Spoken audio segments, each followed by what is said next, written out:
Sting me. What's up, gamers? Today we're going to be looking at the board game Seasons. It's a 2 to 4 player card and dice game. It comes from Asmodee. It plays in about 60 minutes. Today's video is a turn-by-turn video for Seasons where I'm going to walk you through kind of play-by-play, turn-by-turn through the game to kind of show you the game mechanics, the basic rules, the basic pacing of the game. This won't be a complete playthrough. That video would be probably 60 minutes, and I don't think you want to sit through that. This is more of a bite-sized video so that you can quickly get an idea. Do I like this game? I think it's a really great game. It's got a high production value. The components are really well done. The artwork's really nice. If you want to see a little bit more in depth on that, watch our setup and overview video for Season that goes through the components, that goes through the game setup, and just kind of gives you a nice high-level look at the game without actually playing it. This video, however, is going to take you through the game a few turns, about a half dozen turns, so that you can kind of really see how the game plays. So with that, let's jump into the Tournament of Seasons. Okay, so this is the Prelude phase of Seasons. And the Prelude phase is simply a draft of cards between all players sitting at the game table. Each player would start the game initially with 9 cards dealt off the top of the deck. So player 1, 9 cards, player 2, 9 cards, and then each player would then take a look at those cards and decide which card they want to keep. So as player 1, I would pick this card, and then I would pass the remaining 8 cards to my left. Player 2 would do the same thing. They would be going through their cards and looking at which card they want to keep, or maybe what card they don't want me to have, and then pass those 8 cards to their left. And then as player 1, I would pick up those cards that are on my right. I would look through those cards and see if there's any card in there that I want. I would choose it, and then I would pass those cards to my left. Meanwhile, player 2 is also choosing their second card and then passing those cards to their left. And then I would pick up those cards again on my right. And this would continue until all 9 original cards are kind of re-divvied out between all players. So at the end, you will have 9 cards again, and that would kind of conclude the draft portion of the Prelude. The next step you would do is each player would then go through those 9 cards that they chose and decide which cards they want to use for early game, mid game, and late game. You would pick 3 cards to start your hand with, to start the game with, and then you would choose 3 cards and place them under library token marked with year 2, and then take the remaining 3 cards and place them under library token year 3. And that kind of sets up the game in terms of when you're going to use your cards. So you'll start the game with the 3 initial cards, and then once play passes over to year 2, you'll be picking those cards up that you had placed under library token 2. You'll be picking those up and be placing those in your hand. So during the course of the game, after year 3, you'll have picked up all 9 cards that you had chose. I think the draft makes a pretty unique element to the game because it allows all players to kind of see the cards that are going to be in the game and then get to pick and choose which cards they think they might want to have or which cards they don't want their opponents to have. So that kind of wraps up the Prelude. Now let's jump into the tournament phase of Seasons. So let's start the tournament phase of Seasons. The tournament phase of Seasons now allows each player to use the cards they chose in the Prelude phase to battle one another for the accumulation of crystals and prestige points. And the crystals and prestige points added together at the end of the game, the player with the most of those wins the game. So player 1 would then start the game by rolling the first set of season dice in the first season, which is winter. So as player 1, I will roll the winter season dice. And then as player 1, I will choose one of those dice. And then player 2 would then also choose one of those dice. And then play would go back to player 1. Player 1 would then be following the icons that are on the season die that they chose. So for this season die, I have a star, which allows me to move my summoning gauge up 1. And then a air icon, which allows me to draw 1 air energy token. It also has the transmute symbol on the outer perimeter of the die, and that just means that I could transmute this turn if I chose, but at this point I will not be transmuting. So now I would look into my hand and see if there's any cards that I can or want to play. I will play this one card called Thieving Fairies. It has 0 cost, and it's has a permanent effect, so that each time an opponent activates one of their power cards, they give me 1 crystal, but then I also gain an extra crystal at that time. So now anytime an opponent plays a card, I will be gaining crystals. That would end the play for player 1. Okay, so now as player 2, I will then look at my season die that I chose, which has a 2 on the top of it, which means I get 2 energy tokens. So I would just simply move my token on the crystal score track up 2. And then it also allows me to choose 2 water energy, so I will pick those up. And as player 2, my turn would actually end here because my summoning gauge is at 0, and I did not get any stars on my season die that I rolled or chose. So I cannot play any cards into my summoning gauge. Now, if I wanted to, I could pick up and take a bonus at a -5 penalty and go ahead and raise my season or my summoning gauge up 1, but I will not because there are no cards that I really want to play at this point.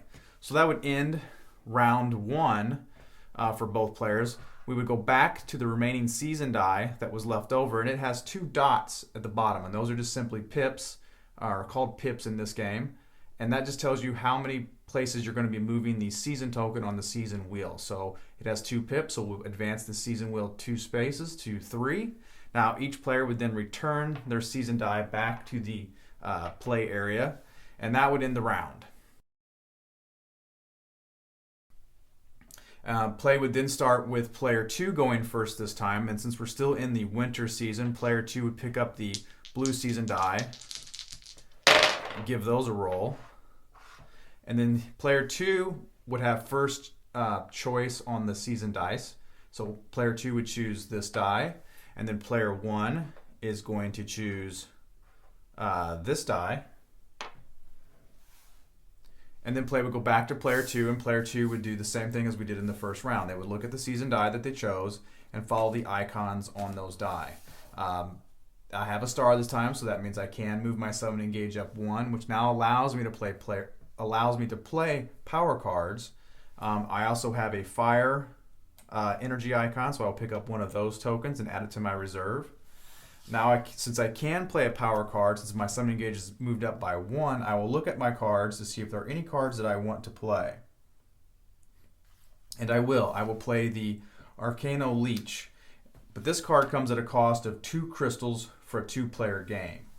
So I will have to move my crystal track token back to 0. Since I had 2, I will now lose 2. And it says, in order to summon a power card, your opponents must give you a crystal first. So this is a very similar effect as the card that player 1 played. I will now be given a crystal every time my opponent plays a power card. So that would end play for player 2. I have no more cards that I can play since my summoning gauge is still at 1. And now play would turn back to player 1. Okay, so play goes back to player 1. Player 1 would then be following the icons on their season die.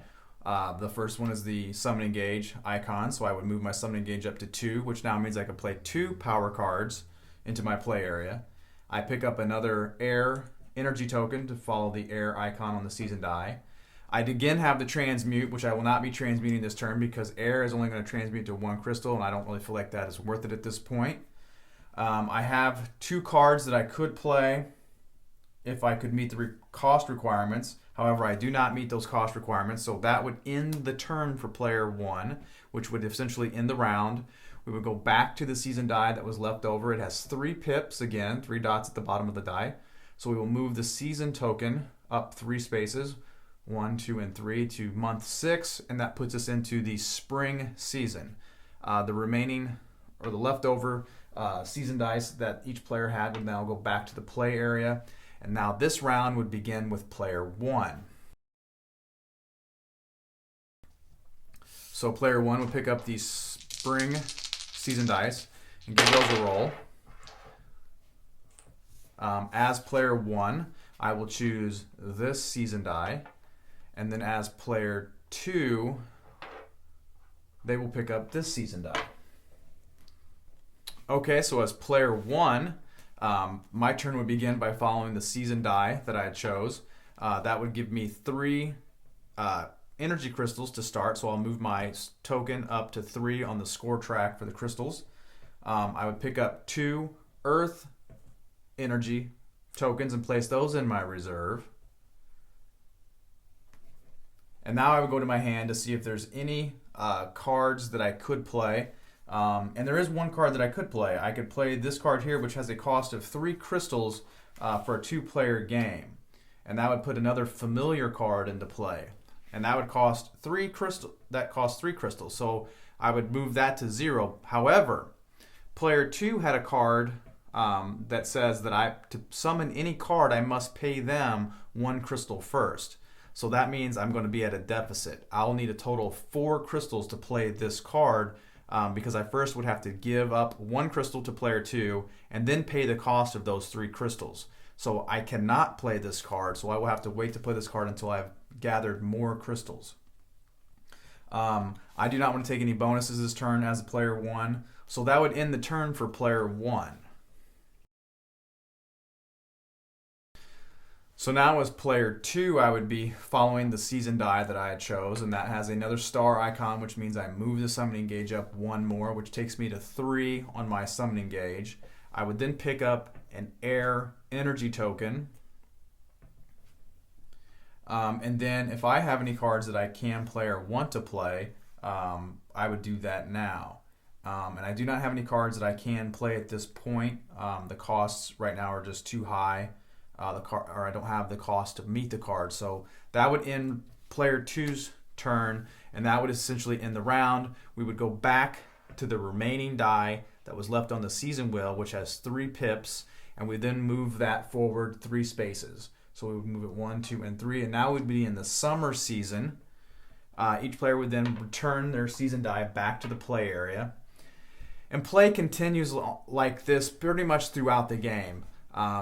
You roll season dice, you choose, you see if you can pay the cost of each power card and put them into play. As you course through the game, it's not uncommon for you to have 7, 8, 9 cards down in your play area. So you kind of have to keep track of all of the actions that are kind of happening. You might have actions that you can take per turn. You might have permanent actions, and then you have the actions that kind of go into effect as you play the game.